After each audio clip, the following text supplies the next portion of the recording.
Welcome back to Combust Astrology. My name's Liv. I'm going to be going ahead and covering the Mercury retrograde in Leo, and also I'm going to do it. I'm going to cover each rising sign in one video, but I'm going to keep it short because there's 12. Okay, so let's start off with what exactly Mercury. God, it's already started. What is a retrograde? Okay. As far as I understand it now in this current time on the 15th of July in 2025, retrogrades are just obsessions. It's a fritzing of Mercury because Mercury is too fast and it cannot sit still. So it needs to move and it needs to constantly do whatever. And the sign that it's in is where it needs to do whatever, meaning it can't just simply be. All right, that's a good start, right?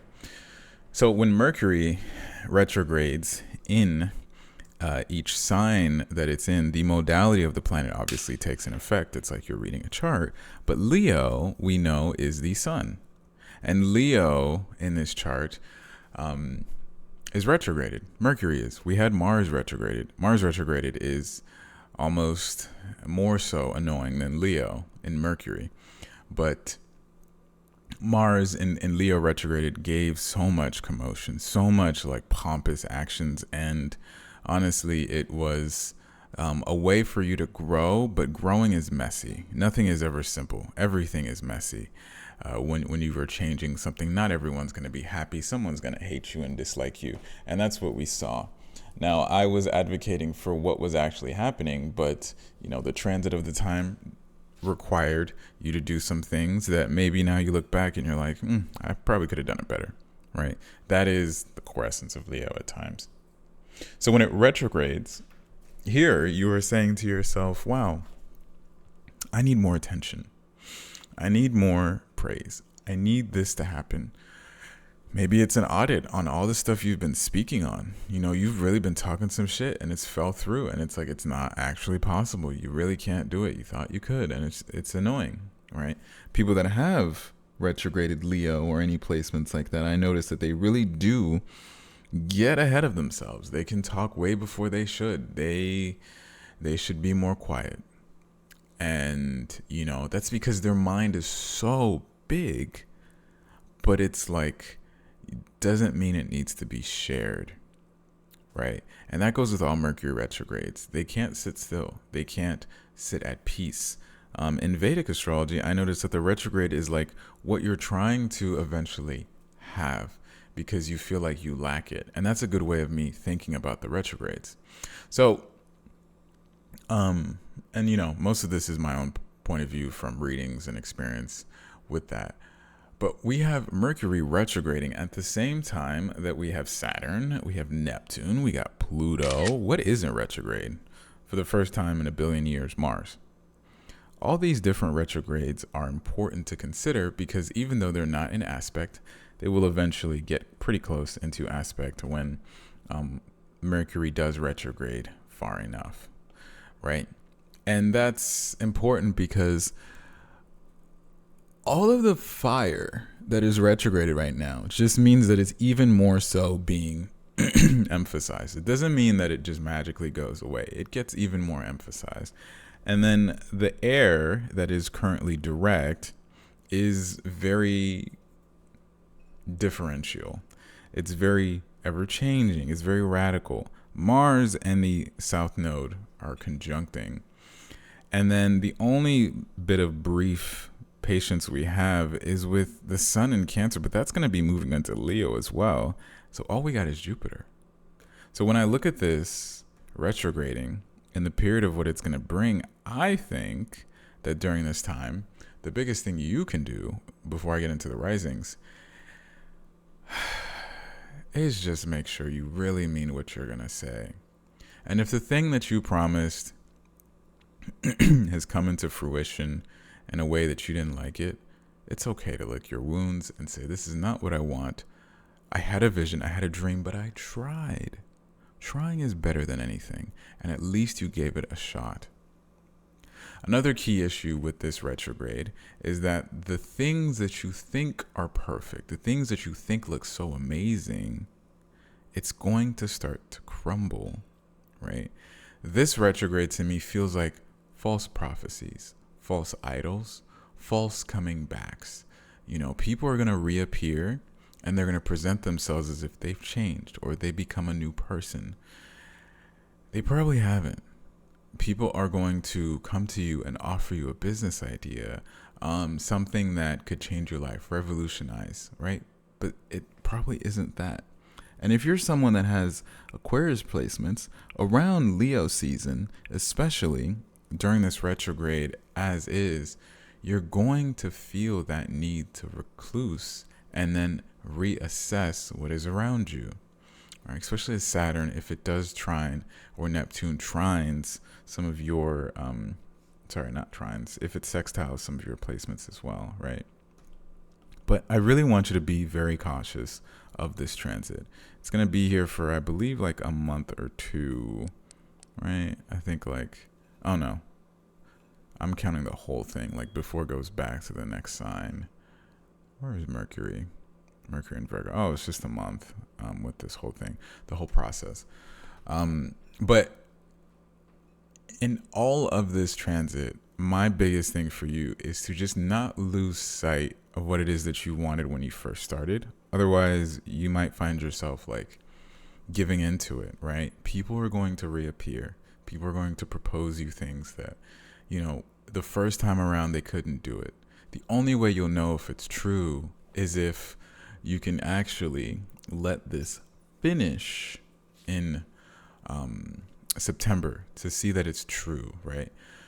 I like to think of this transit. I got a good example, actually.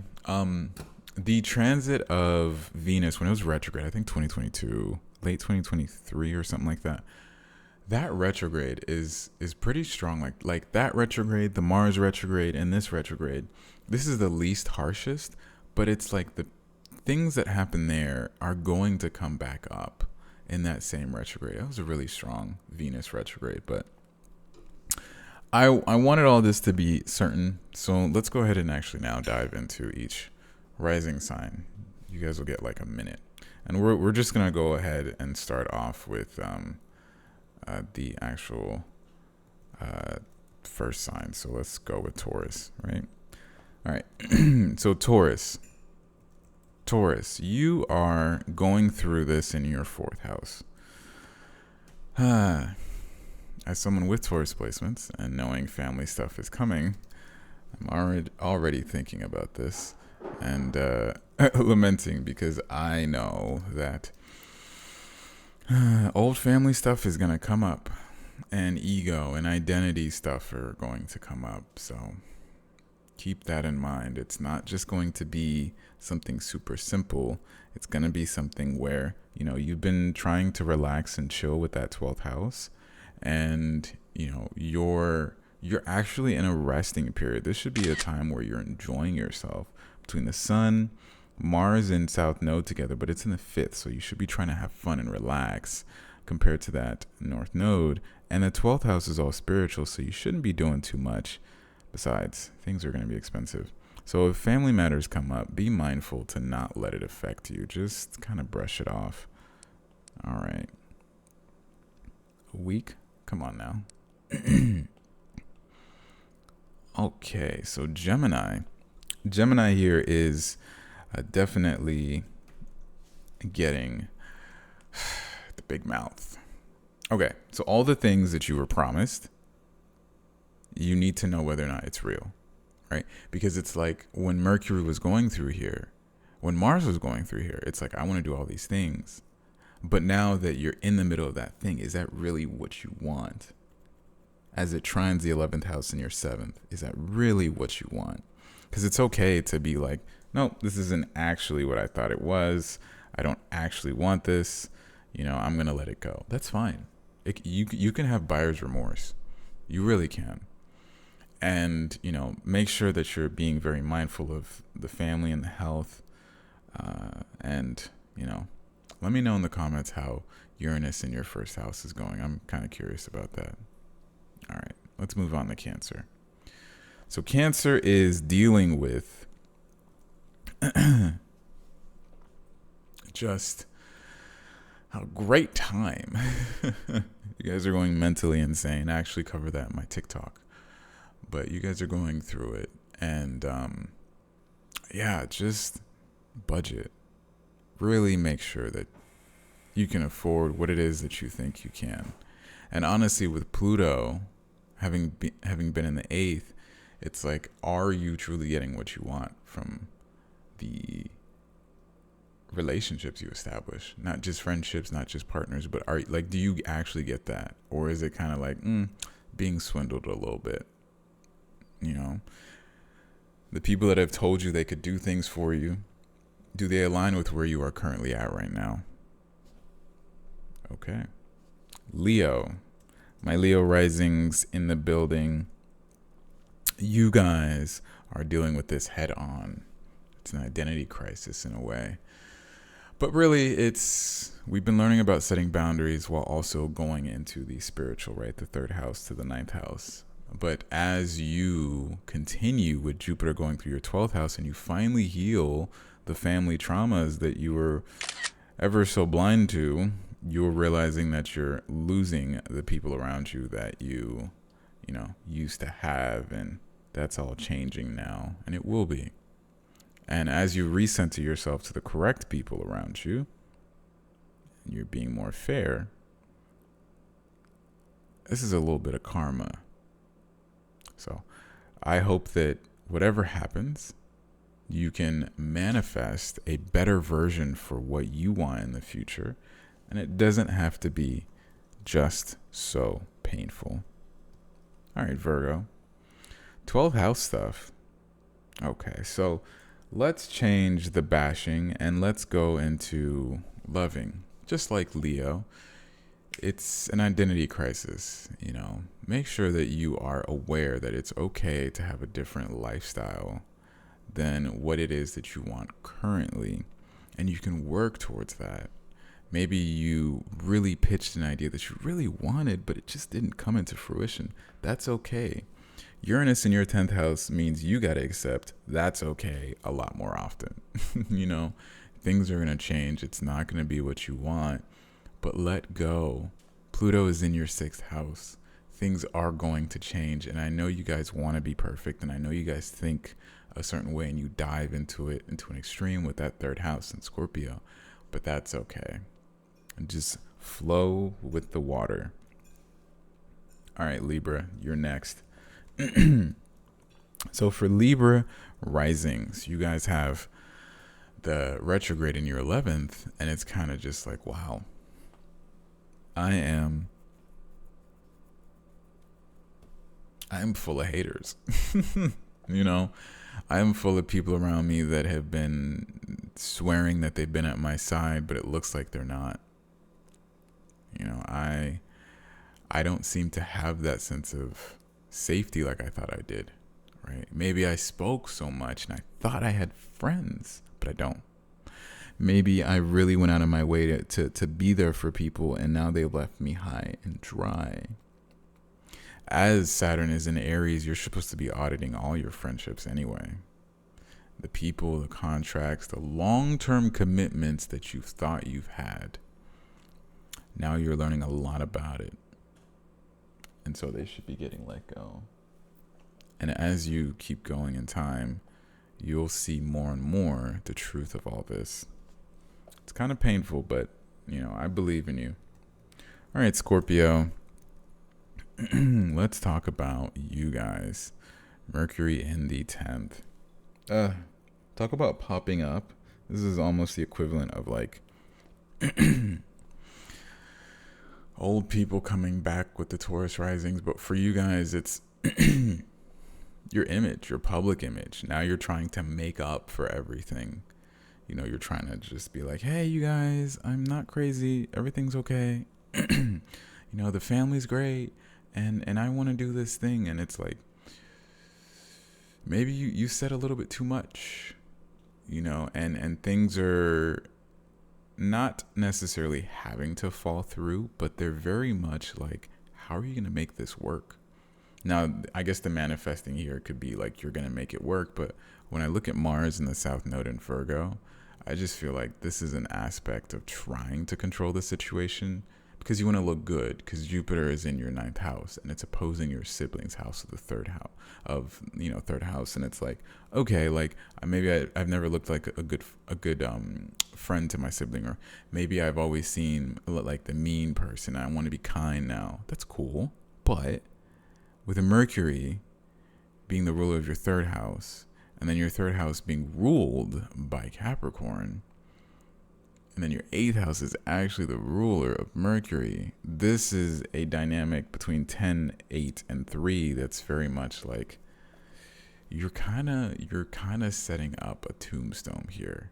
And I would really urge you to chill with it, right? Don't overcommit in the ideas. It's like an overcompensation for what's going on behind closed doors. And I'd urge you to just stay honest with yourself. Don't mislead people. All right, Sagittarius. I'm getting tired of doing this already, as you guys probably are. God. Isn't it tiring always being right? I'm just kidding. No, but I mean, you guys are right just enough. And that, I feel like that's really the key thing here. Mercury in your ninth house in Leo is like, I know I'm right, because your third house has Aquarius and it has Pluto sitting there. So you know you're right, but it's like, well, I'm right, but no one listens. So what do? I know you're right, but no one listens once again. So what do you do? And this is a key part for all the people I know that have Sagittarius risings.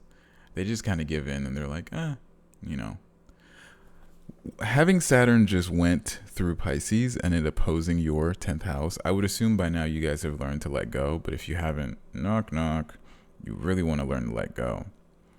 You guys have it kind of the easiest with this whole transit. It's really like your ability to disassociate with what's going on around you and just being like, I did my best, is going to get you through this.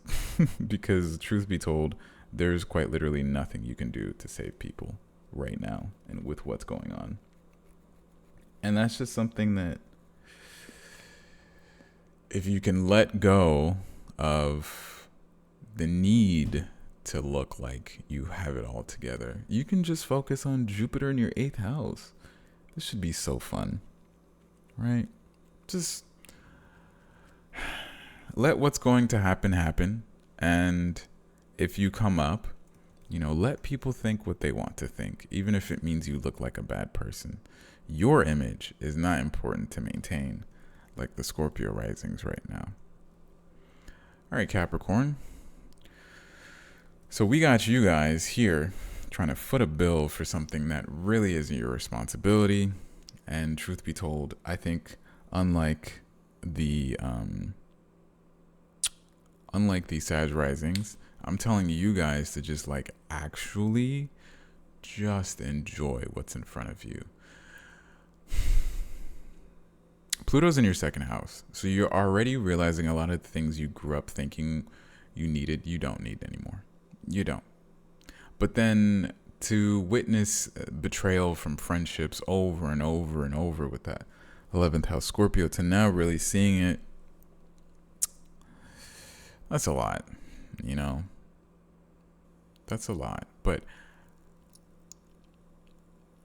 Mercury in Leo, and then keeping in mind where you have your sun, Mercury in Leo in the 8th, when you have Mercury ruling the 6th house, where Uranus is going through. It's okay not to know, but that's why it's even more so important to look at your own values. Because as Uranus and Pluto are trining right now, and then Mercury goes retrograde, it's like, I kept thinking this was the identity, but it's not. But it's not a core view, but it's like, I kept thinking this was the plan, but it changes. So what? Change with it. It's not too hard. Aquarius rising. All right. Aquarius, we are pushing 20 minutes here. It's very simple. And just shut up. It's very simple. Just shut up and disappear. 12th house, Capricorn. Nothing is in there right now. Nothing. That means the finances and all the capitalism you've ingested with Pluto there is gone. Mercury, sitting in your 7th, retrograded. Allow yourself to be the person that used to be cool, but is now doing something else in private. Or maybe used to be XYZ and is now doing XYZ in private. I cannot express how much it's important for you to look at that 10th house and for you to say, I need to retreat into my private cocoon, or I need to go to another country privately. Because with 5th house having Uranus in it, it's a whole new life. Uranus and Pluto are the key points of this chart right now, right? Because Pluto is overall changing your identity. Uranus is asking you to actually go out of your way into a new territory that you've never been. And then Saturn and Neptune in the 3rd is like, but I can because I deserve it, right? It's not asking too much. It's literally just asking for you to choose yourself. And with nothing in Capricorn, unless you got Capricorn placements, even then, Jupiter is offsetting that in Cancer. You have no reason to be talking right now, right? I get it, the status of the friendships, and you're the cool person, or you're the person that goes to do things, but you're an adult now. An adult that's enjoying their childhood. So enjoy it. But for the love of God, just keep it private. Don't make the moves public. You guys don't naturally, you just pop out. But even more so now, even your inner closest friends, just like the Libra risings who have Leo in their 11th, I need you guys to just hush. Don't say a peep. Okay? And then let me know how this whole retrograde goes. Because if you don't hush, well, it's going to make Libra look like it has a much easier time. All right, Pisces. So, I gave you guys an angel number. 2222. 6th house, Mercury in Leo. The everyday shenanigans. Okay, so this to me is like a smokescreen. Like, I think you should still focus on what you wanted to do.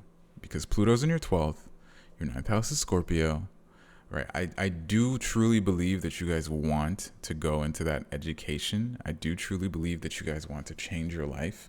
You guys want to evolve. You want more.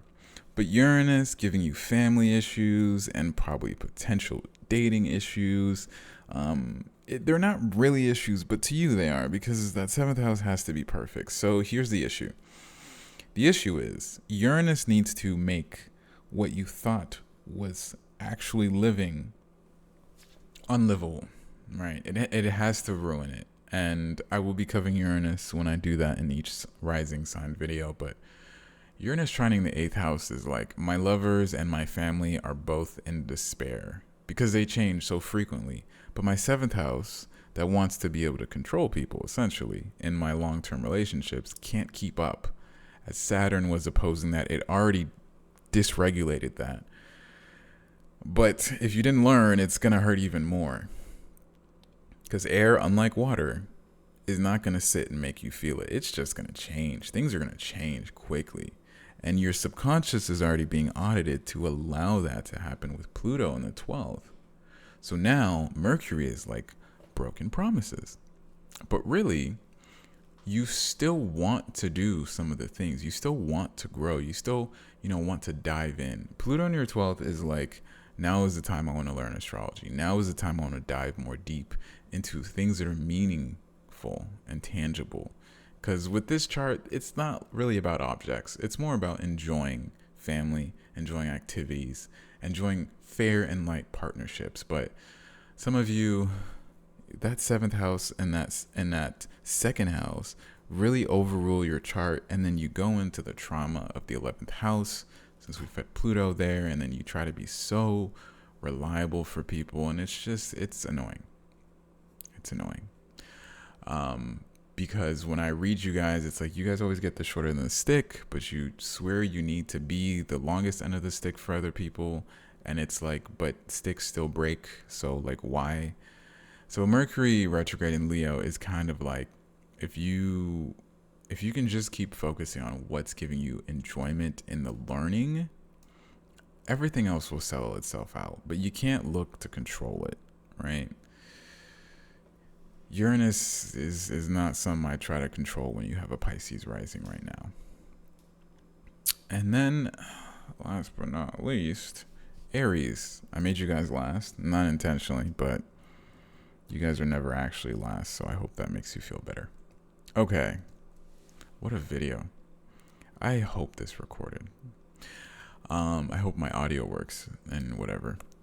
Okay, so you guys have Mercury and Leo in the 5th. Okay. Unlike the Pisces rising with their home and dating life, I think, and or like the Libra risings with their betrayal of friendships, this is more so if you guys actually enjoy what you say you do, or you're just doing it because that's what everyone around you assumes you should be doing. And with Pluto in Aquarius in your 11th anyway, that's going to change. So it's kind of, to me, kind of like a, work on that type of thing. This is a pretty straightforward one. Because you guys already got Saturn and Neptune in the 1st and Uranus in the 3rd. So you should really be speaking your mind. I need you guys to be more annoying now.